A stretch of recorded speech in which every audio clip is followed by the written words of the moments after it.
सबसे आगे हम कहब वंदे मातरम, आत्मनिर्भर हम कहब वंदे मातरम, मातरम।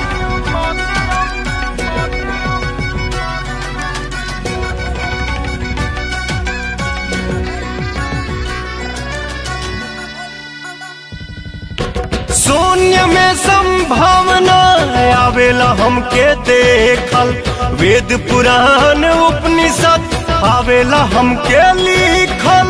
ईश्वर के वरदान हो भारत भूमि महान है, हमनी के इहे संदेश है वसुधैव कुटुंबकम।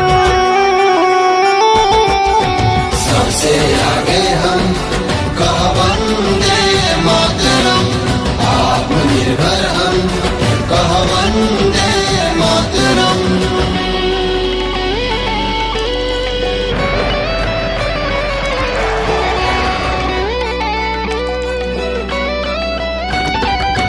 योग सिखाइले हमनी के सारा जहान जाने, हमनी लगे बा ताजमहल सुघराई सभे माने।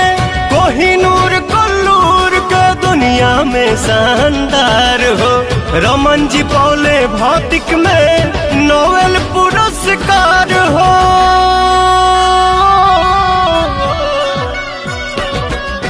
सबसे आगे हम कहब वंदे मातरम, आत्मनिर्भर हम कहब वंदे मातरम।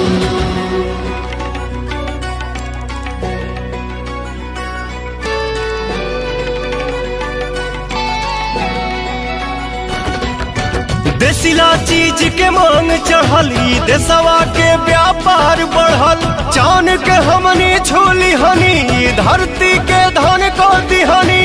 USB अजय भट्ट हमरे भारत के आवाज हो, हर गोविंद खुराना जकरा पे हमहन के बानाज हो। विनोद धाम के बा चर्चा, पवन विनय माटी में दम।